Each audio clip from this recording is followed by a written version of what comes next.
good. Okay, in this video, I'm gonna tell you what led me to quitting my six-figure NASCAR job. And now you might be wondering how I'm gonna pay my bills. Well, partially, that's with the help of sponsors like this one. So I've been in need of a garage cleanup for quite some time now, and I'm gonna get that kicked off today with the help of this video sponsor, which is Flexi Mounts. And more specifically, their 4x4 garage overhead lift. And I think I'm gonna get that installed probably right about here. The lift went together pretty easy. The instructions are pretty straightforward. Everything in it is metric, so if you have metric tools around, you can definitely speed up the process. But everything's heavy duty. It's a 4x4 foot platform and has up to a 300-pound lift capacity. So it can definitely help you get your garage organized and get some stuff up out of the way. Maybe you don't use it a lot or have a small garage. Either way, it has a 9-foot lift capacity, which is really nice. Obviously this one, I mean, I'm 6'4" and it's up over my head. And yeah, I like it a lot. They make other stuff other than just this garage overhead lift. They make permanent ones of these that just mount to the ceiling, and they make ones that mount to the wall. They make shelving, all kinds of stuff on the Flexi Mounts website. I'll leave a link directly to this right down below at the top of the description so you guys can check it out. And yeah, I'm happy with my lift. Yeah, that's right. I quit my job as a NASCAR Cup Series gas man. A job I'm sure would be a dream job to many and was a dream job to me. Well, kinda. Now, you might ask, why quit a job that only requires a few hours a day during the week, pays well, and then just a couple days on the weekend? And that's a good question. Back in 2017, I made a video titled, I Quit My NASCAR Job.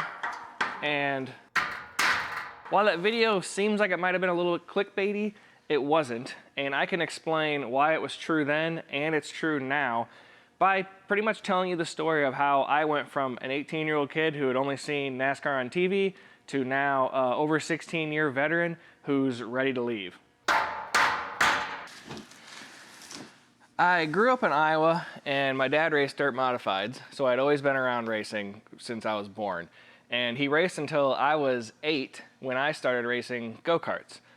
And so pretty much ever since I was a kid, I wanted to race. And by race, I mean drive. Driving was my actual dream. And didn't really see any path to that and was going to actually go to college for graphic design. And then pretty much at the last minute, I decided to move to North Carolina and attend NASCAR Technical Institute. That was in 2003. And it wasn't until 2005 that I actually found a job on a race team. And it was a small ARCA team. And ARCA is like right below NASCAR trucks in order. But they used old cup cars at the time and they raced on a lot of the big tracks. I never really loved mechanicking that much, but I always liked working with metal. So I just knew if I couldn't drive, I wanted to build race cars. This was such a small team that everyone pretty much built the cars, assembled them, got them ready, loaded them, took them to the track, and pitted them. They asked me if I knew how to carry tires, and I said yes. I had no idea, but after how long it took me to find a race team that would even give me a shot with zero experience, I had to give it a try.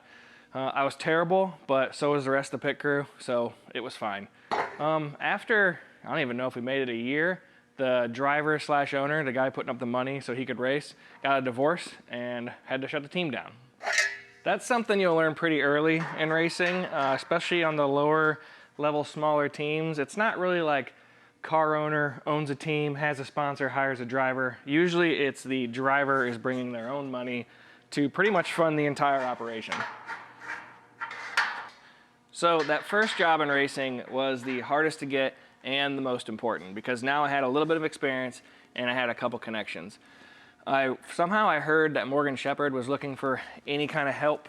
I went over there. We sometimes could barely maintain minimum speed or not make the race, but he was looking for a crew chief, and I knew the one crew chief I knew was Doug George, who was back at the ARCA team, and I was also looking for a job.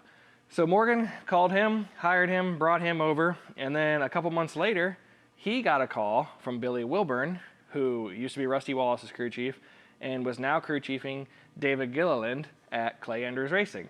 And they were looking for a newer fabricator, probably so they didn't have to pay them too much. Was kind of the last hire to get going for the season, and I got hired over there. So now I was on a legit team running for an Xfinity championship at the time, we thought, and that was it going forward. We ended up winning Kentucky with David Gilliland, and that was his big break, where he got hired to go on to a cup team, and then that made Clay Andrews, the owner, mad, and he shut the team down. But now I had legit experience on a legit team winning races. From there, I went to MB2 Motorsports, and for me, this was like, look, I have made it.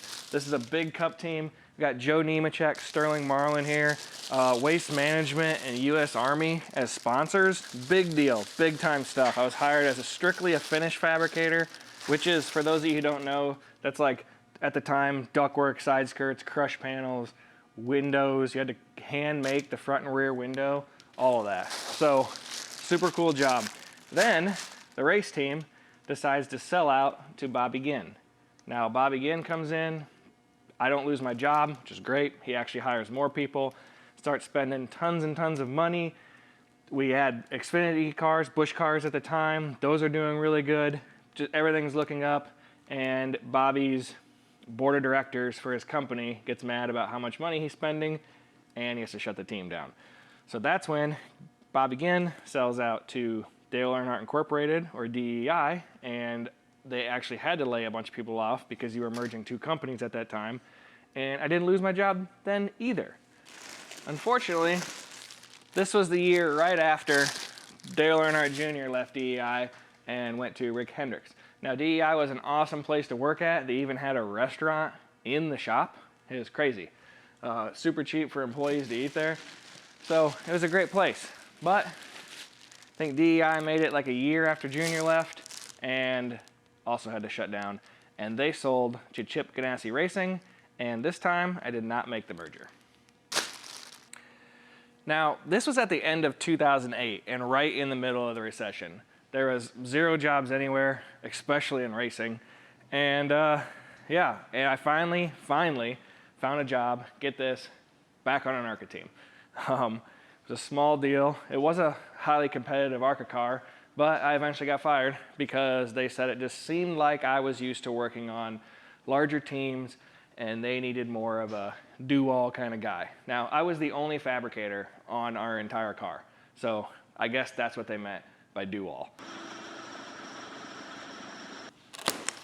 While I was at MB2 Ginn DEI, Furniture Row Motorsports was a relatively new team at the time, the 78 car out of Denver, and we were their like satellite. They hired us to put all their pit crews on, so I actually was pitting the 78 Cup car during this time. That was when I met John Lucas, who was a tire changer on there. And after getting laid off and not finding much work, and then the whole ARCA ordeal again, he actually got me hooked up at Front Row Motorsports, carrying tires over there and doing a little bit of fabrication in the shop. Now, while I was there, another friend of mine that I met back at MB2, named Brian Sutton, had gotten a job at Richard Childress Racing, and they were in need of someone to weld trailing arms. So he got them in touch with me, and that's how I ended up at RCR.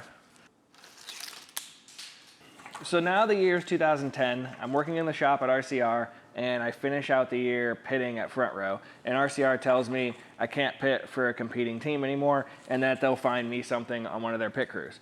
I work in the shop a whole another year before that actually happens, where they finally put me on Ty Dillon's truck team. And on that deal, I have to work in the shop and travel and road crew, mechanic on the truck and pit it. Something I hadn't done since the ARCA days. I hope this is somehow coherent and you can follow it. I was on Ty's truck for 2 years. I did Ty's Xfinity car for 2 years. Got moved to Brendan Gaughan's Xfinity car. From there, got moved up to Austin Dillon's Cup car. And we were running Bristol, both series. Austin was driving the Xfinity car and the Cup car. We won the Xfinity race, which is great. And during the Cup race, I ended up getting hurt with a hip injury. And after surgery and rehab and all that, I was back on Brendan Gaughan's Xfinity car. Right around this time is when me and my teammate Adam Estemacher decided that we might want to start a vinyl graphics business. I would kind of do the art and all that, and he could kind of run the business and do the installs.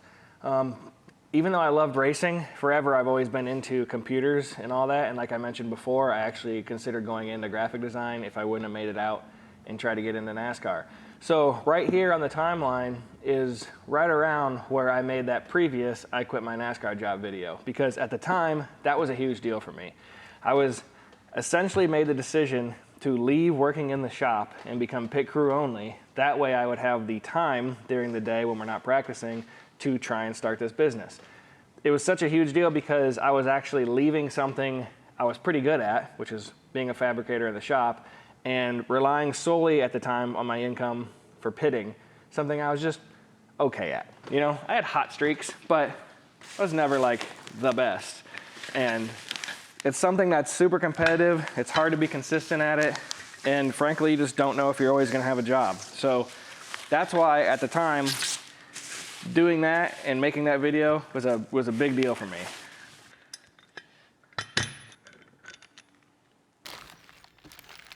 At this time, vlogging was really taking off on YouTube, and I'd always been into like making movies or videos, but I never really knew what I wanted to make them about. I would do some pit stop edits and whatever and post those once in a while, but they never really took off. Vine was about the most consistent I got on being creative and making videos.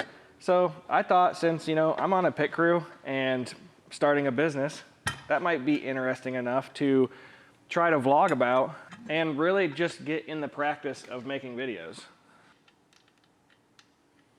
I started making vlog type videos around this time, and Austin Dillon's business manager, who is also named Austin, saw one, and they were looking to hire someone to create social media content for Austin and the other drivers that Austin's management company represent.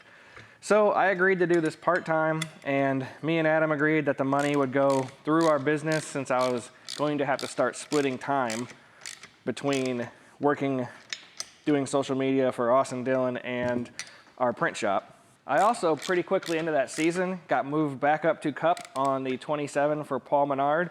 So between the responsibilities of being on that Cup car, doing social media for Austin Dillon, the NASCAR vlogs pretty much all stopped for me.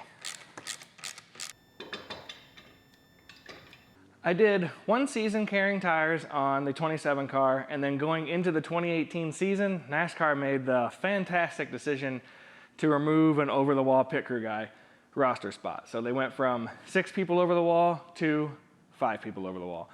So that's when I got moved to gassing Ty Dillon's 13 for Jermaine, because pit crews were ran through RCR. I did that for 1 year and then got moved on to Austin's Cup car as his gas man.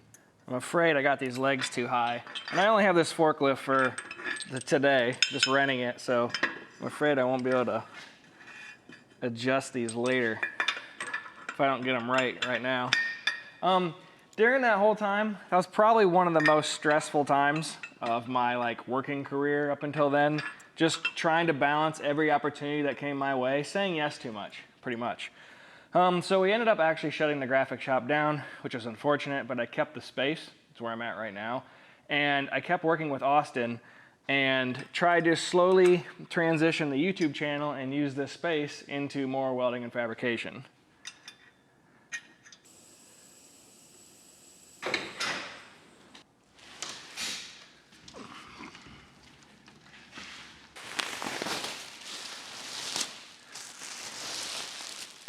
I eventually left Team Dillon 2, further focusing down on what I felt was the most important. I learned a ton while I was there though, more about Photoshop, Premiere, video editing, live streaming, pretty much everything I would need to run my own YouTube channel. So I leaned more into YouTube and then still kept traveling on the weekends as my primary income source, pitting on the weekends. And that's pretty much what I did up until the start of 2022, when I told RCR that I was going to be retiring and not returning for the season. This is probably the biggest career decision I've ever made, other than maybe moving to North Carolina when I was 18 to try to get into racing. But lately, I have a wife and 2 kids, and the kids are getting older, and I don't know, family has just felt super important to me lately. And the kids aren't teenagers yet, but I just feel like if I keep racing, I'm gonna miss more and more of their youth. They're getting into activities. I'm never around on the weekend. I work on this during the week. It just seemed like I had to make a change, and right now seemed like a good time. The second main reason is between this YouTube channel and Defiant Metal welding products, I actually feel they are becoming to a place where I can do them full time. Ever since I got into racing, or even before that, I always wanted to run and start my own business. I've had tons of ideas over the years, but ever since being in racing, I kind of always had that as an exit plan. I knew racing wouldn't last forever for me, and I didn't really want to work for somebody else when I got out. Not that there's anything wrong with working for somebody else. It offers like a little bit of a sense of security, which is, debatable, but you oftentimes can just leave work and never think about it when you go home. Where when you're running your own business, I'm finding out there's always something to be doing, which is probably why when I made this decision, I haven't even made a video since then, because sometimes I don't even know where I should start with all the stuff I have to get done and organized, and taxes and the accounting and inventory for Defiant Metal, just everything. But obviously, if I'm gonna make this a full-time thing, I'm gonna have to get organized. I'm gonna have to get consistent on these videos. So if you're into welding and fabrication, metalworking, and enjoy being part of the maker community, I hope some of these videos are entertaining and provide you value. If you enjoyed this video, I hope you give it a thumbs up. And thanks for listening. I'll see you next time.